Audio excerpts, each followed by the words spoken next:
Hey guys, welcome to my channel. Please stick till the end of the video क्योंकि and में एक quiz question होगा and सही answer comment करने वालों का नाम हम नेक्स्ट वीडियो में अनाउंस करेंगे।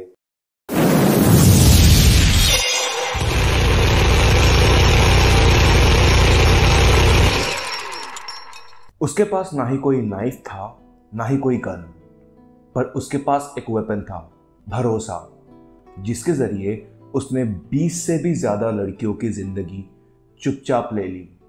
ये कहानी है मोहन कुमार की, एक स्कूल टीचर जिसके चेहरे पर सिंप्लिसिटी थी, लेकिन अंदर से वो एक प्लान्ड प्रेडेटर था।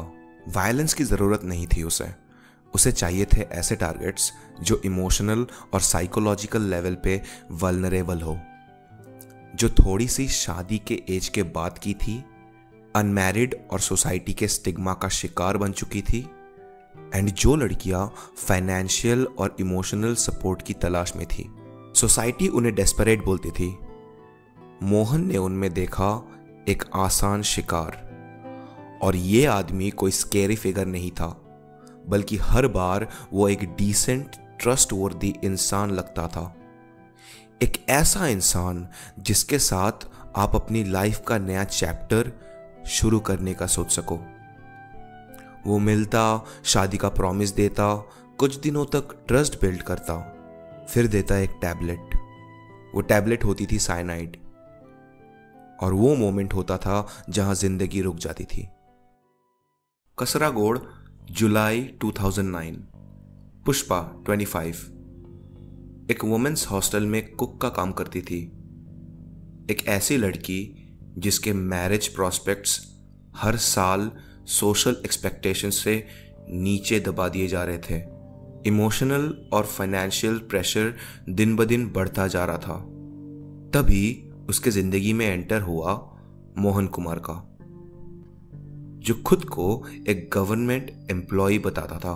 बातचीत में सॉफ्ट स्पोकन, शादी के लिए तैयार, एक परफेक्ट सेटल्ड इमेज के साथ। मोहन ने उसके घर वालों को क्लेवरली विजिट भी किया 3 बार, हर बार एक न्यू रीजन के साथ। वो क्रेडिबिलिटी बिल्ड कर रहा था। 8 जुलाई 2009 को पुष्पा ने बोला कि वो टेंपल ट्रिप के लिए जा रही है। फैमिली को कहा मोहन भी साथ में है। रिटर्न प्लान भी शेयर किया गया था। लेकिन एक हफ्ते बाद उसका लाश मिला मैजेस्टिक बस स्टैंड बेंगलुरु के लेडीज टॉयलेट में। वो कोलैप्स हो गई थी उस टैबलेट के बाद जो मोहन ने दिया था, बोलकर ये कॉन्ट्रासेप्टिव है, सेफ्टी के लिए। पोस्टमार्टम रिपोर्ट ने कंफर्म किया साइनाइड पॉइजनिंग। गोल्ड की ज्वेलरी गायब थी, फोन डिस्कनेक्टेड था, वो कभी वापस ही नहीं आई। जून 2009। अनीता 22 साल, एक रूरल कोस्टल एरिया में रहती थी। ये भी थोड़ी सी लेट मैरिज ब्रैकेट में आ चुकी थी, जहां फैमिली और सोसाइटी दोनों प्रेशर देना शुरू कर देते हैं। उसके घर वालों के लिए शादी एक जरूरत बन चुकी थी, और अनीता खुद भी एक स्टेबल और सिक्योर फ्यूचर के लिए होपफुल थी। इसी वक्त उसकी मुलाकात होती है एक आदमी से, मोहन कुमार। मोहन ने उसे दिखाया एक वेल मैनर्ड, रेस्पेक्टेबल प्रपोजल। बोला शादी करेंगे, सब कुछ फॉर्मल होगा। फिर अनीता गायब हो गई। अगले दिन हसन KSRTC बस स्टैंड के पब्लिक टॉयलेट में उसका बॉडी मिला। माउथ पे फोम था, ज्वेलरी गायब थी। पुलिस ने इनिशियली सुसाइड माना, लेकिन कुछ चीजें सस्पिशियस थी। लॉज रजिस्टर में एंट्री था एक नाम से, श्रीधरा। पुलिस को रजिस्टर में लिखा गया सिग्नेचर फेक लगा। बॉडी के पास मोबाइल नहीं था, लेकिन उसका सिम एक लोकल टीनेज लड़के के फोन में चल रहा था। जब पुलिस ने उससे पूछा, उस लड़के धनुष ने बताया, ये सिम मेरे अंकल मोहन कुमार ने दिया था। यहीं पे पहली बार मोहन कुमार का असली नाम इन्वेस्टिगेशन में एंटर होता है। यहाँ पे CID अलर्ट होती है। वो पुरानी रिपोर्ट्स पुल करती है। 6 महिलाएं पहले भी टॉयलेट्स में साइनाइड से मरी थी। सब में एक पैटर्न था, सब अनमैरिड थी, सबको मैरिज प्रपोजल मिला था, सबका ज्वेलरी चोरी हुआ था और हर केस में सस्पेक्ट कोई और ही नाम यूज करता था। सिम कार्ड ने इन्वेस्टिगेशन को एक एंकर दिया और उसी एंकर ने एक्सपोज किया इंडिया के एक सबसे चिलिंग सीरियल किलर को। सीआईडी ने जैसे ही अनीता का सिम कार्ड ट्रेस किया, उन्होंने मल्टीपल कोल्ड केसेस दोबारा खोल दिए। ऑब्जर्व किया कि हर विक्टिम का फ़ोन नंबर या सिम कार्ड कुछ टाइम के लिए एक ही मोबाइल हैंडसेट में एक्टिव हुआ था। उन्होंने IMEI रिकॉर्ड्स निकाले, एक यूनिक फ़ोन आइडेंटिफिकेशन नंबर, और क्रॉस चेक किया विथ एटलीस्ट 13 लॉस्ट सिम्स। सबका IMEI सेम फ़ोन शो कर रहा था और वो फ़ोन ट्रैक हुआ मैंगलुरु के डेरालाकट्टे एरिया में। अब तक क्लियर हो चुका था, ये सिर्फ रैंडम डिसअपीयरेंसेस नहीं है, ये एक प्री प्लान्ड ऑर्गेनाइज्ड पैटर्न है। विक्टिम प्रोफाइल भी हर बार मिलता जुलता था। Age 22 to 35, unmarried, financially dependent या फिर इमोशनली डेस्परेट, मोस्टली रूरल या लो इनकम बैकग्राउंड से। मोहन जानता था कि सोसाइटी इन वुमेन की आवाज़ इग्नोर करती है, वही उनका सबसे बड़ा वल्नरेबिलिटी था। सीआईडी ने प्लान किया एक डिकॉय ऑपरेशन। एक लोकल वुमन सुमित्रा पुजारी, जो पहले एक विक्टिम की रिलेटिव के कांटेक्ट में थी, उसने खुद को एक इंटरेस्टेड मैरिज प्रोस्पेक्ट के रूप में मोहन के कांटेक्ट में डाला। फोन पे मोहन ने उसे बहुत जल्दी कन्विंस कर लिया, शादी का ऑफर दिया और टेम्पल मीटअप के लिए बुला लिया। 21 अक्टूबर 2009 मोहन डेरालाकट्टे में अपीयर हुआ। नो ड्रामा, नो पैनिक, काम एंड पोलाइट, जैसे कुछ हुआ ही नहीं। पुलिस ने उसे क्वाइटली अरेस्ट किया। उसके बैग में मिला 8 cyanide capsules, 4 mobile phones, gold jewellery, temple receipts, fake ID cards और एक ब्लैक डायरी जिसमें 60+ लड़कियों के नाम लिखे थे। ये कोई एमेचर नहीं था, ये था एक फुल्ली रिहर्स्ड किलर जो हर मूव इमोशनली मैनिपुलेट करके एग्जीक्यूट करता था। पुलिस ने जब मोहन के बैग, डायरी और लॉज रिकॉर्ड्स को फोरेंसिक लैब में भेजा, तब उसका एंटायर मोडस ऑपरेंडी सामने आया। ये था उसका प्रोसेस। सबसे पहले मोहन उन वुमेन को टारगेट करता था जो थोड़ी ओल्डर थी, जिनकी शादी नहीं हुई थी और जिन पर सोसाइटी का प्रेशर था। वो उन्हें मिलता था किसी अक्वेंटेंस या फिर न्यूज़पेपर एड्स के ज़रिए। अपने आप को गवर्नमेंट एम्प्लॉई, फॉरेस्ट ऑफिसर या फिर हेल्थ इंस्पेक्टर के रूप में इंट्रोड्यूस करता था। उसके बाद टेम्पल विजिट का प्लान देता, जिसे वो एक डिवाइन और स्पिरिचुअल बिगिनिंग कहते हुए प्रमोट करता। लॉज में रूम बुक करता फेक नाम से, ट्रस्ट गेन करके विक्टिम्स के साथ सेक्सुअल रिलेशनशिप एस्टैब्लिश करता था। फिर आती थी सबसे डेडली स्टेप, टैबलेट।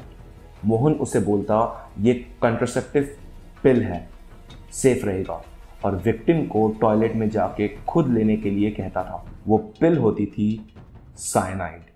मिनट्स में विक्टिम कोलैप्स करती थी, foaming at the mouth, respiratory failure, कोई स्ट्रगल नहीं, कोई नॉइज नहीं, पब्लिक टॉयलेट, नो विटनेसेस। कई बार तो फैमिलीज को कॉल करके बोलता था, मैं फॉरेन जा रहा हूँ, अभी शादी रजिस्टर नहीं हुई है, थोड़ा वेट करिए। एक विक्टिम, मदिकेरी की एक औरत, सस्पेक्ट कर गई। उसने पिल पूरी नहीं ली, सरवाइव कर गई। उसकी टेस्टिमोनी और साइनाइड का टॉक्सिकोलॉजी रिपोर्ट, इन दोनों ने मोहन के कन्फेशन को लीगली सील कर दिया। और साइनाइड वो एक लोकल गोल्डस्मिथ से गोल्ड क्लीनिंग के नाम पे ले रहा था। ये सब उसने 2003 में जेल से छूटने के बाद ही प्लान कर लिया था। यहां से शुरू होता है मोहन कुमार का मर्डर करियर। एक ऐसी कहानी जिसका एंड 6 साल बाद होगा, 20 बॉडीज के साथ। लीलावती उम्र अराउंड 26 की थी। She was unmarried from a humble family background and society के हिसाब से लेट हो चुकी थी मैरिज के लिए। फैमिली चाहती थी कि वो सेटल हो जाए। इमोशनल प्रेशर क्लियरली विजिबल था। मोहन ने अप्रोच किया, अपना नाम दिया सुधाकर कुलाल। बातों में एक वार्मथ थी और वो फास्ट ट्रैक रिलेशनशिप बनाने लगा। शादी का वादा, टेम्पल विजिट का प्लान और फिर वही tested pattern, lodge booking, tablet and a goodbye forever. Leelavati का body Mysore KSRTC bus stand के टॉयलेट में मिला। No physical injury, jewellery missing and lips foam से भर गए थे। पोस्टमार्टम ने कॉज ऑफ डेथ को इनकंक्लूसिव डिक्लेयर किया। पुलिस ने सुसाइड का केस बनाया। केस शेल्व हो गया, लेकिन 2009 में जब मोहन अरेस्ट हुआ और डायरी मिली, पुलिस ने लीलावती का नाम उसमें रेड इंक में लिखा देखा।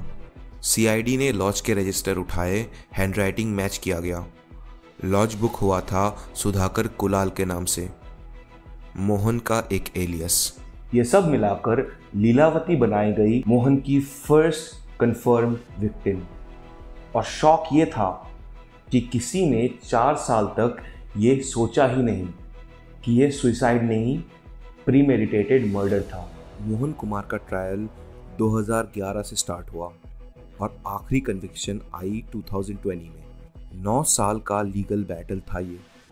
हर एक केस अलग डिस्ट्रिक्ट, अलग FIR, अलग विक्टिम। 2013 में फास्ट ट्रैक कोर्ट ने मोहन को चार्ज किया 5 मर्डर्स के लिए, death penalty, 5 life imprisonments. Charges include rape section 376, robbery 392, 394, poisoning 328, kidnapping 366, cheating 417 और डिस्ट्रक्शन ऑफ एविडेंस 201। हर केस में सेम पैटर्न था, हर बार सेम मेथड, हर बार सेम इमोशन का एक्सप्लॉयटेशन। लेकिन 2017 में कर्नाटका हाई कोर्ट ने कुछ कन्विक्शंस रिविजिट किए। सुनंदा का मर्डर, डेथ सेंटेंस अपलोड हुआ। अनीता का केस, डेथ सेंटेंस को लाइफ विदाउट पैरोल में कन्वर्ट किया गया। लीलावती का केस, सर्कमस्टेंशियल एविडेंस होने के बावजूद मर्डर ड्रॉप कर दिया गया। थेफ्ट के लिए 5 साल की सजा मिली। बाकी कन्विक्शंस कुछ रिड्यूस हुए, कुछ मेंटेन किए गए। ये सारे केसेस एक ही क्रिमिनल के थे, लेकिन लॉ ने एवरी विक्टिम का इंडिविजुअल जस्टिस जज किया। जून 2020 में पुष्पा के केस का फाइनल वर्डिक्ट आया, लाइफ इम्प्रिजनमेंट। इसके साथ ही मोहन कुमार का 20th और final murder case legally close हो गया। हाईकोर्ट ने मोहन को एक डेंजरस मैनिपुलेटर बताया, जिसने एक सोशल बायस का इस्तेमाल किया और 20 औरतों को सिस्टम के थ्रू नहीं, इमोशन के थ्रू मार डाला। मोहन कुमार सेंट्रल प्रिजन बेलगावी में है, serving multiple life terms under high security surveillance. Karnataka high court के वर्डिक्ट के बाद उसके खिलाफ कोई नया केस रजिस्टर नहीं हुआ है। लीगल सिस्टम ने 20 केसेस को ऑफिशियली क्लोज्ड डिक्लेयर कर दिया है। बस एक एक्सेप्शन, सुनंदा का केस, जिसमें डेथ सेंटेंस अभी भी सुप्रीम कोर्ट में पेंडिंग है। मई 2024 में लास्ट हियरिंग थी, तब से कोई नई डेट असाइन नहीं हुई है। फाइल अभी भी सुप्रीम कोर्ट के बैकलॉग में अटकी हुई है। एक चीज़ हर केस में कॉमन थी, victims mostly low income rural belt से थी, जो मिसिंग हो जाती थी और सिस्टम उनको ढूंढने में फेल हो जाता था। कई फैमिलीज तो कंप्लेन भी नहीं कर पाई, उन्हें लगता था बेटी ने ही शादी करके छोड़ दिया होगा। यही साइलेंस, यही स्टिग्मा मोहन का कवर बन गया और आज भी वो जेल में है। जिंदा है, लेकिन 20 जिंदगियां जो कभी वापस नहीं आई। मोहन कुमार ने किसी पे हाथ नहीं उठाया, उसने सिर्फ एक कहानी सुनाई और उस कहानी ने लोगों ने भरोसा किया। एक कहानी जो बनाई गई इमोशनल लोनलीनेस के फाउंडेशन पे। ये सिर्फ एक सीरियल किलर की कहानी नहीं है, ये एक रिमाइंडर है, कभी कभी सबसे खतरनाक वेपन होता है ट्रस्ट। हे गाइस, तो आपको ये वीडियो कैसा लगा? Please let us know in the comments down below. And आज का क्वेश्चन है, मोहन कहाँ पकड़ा गया एंड उसके बैग में कितने फोन निकले थे?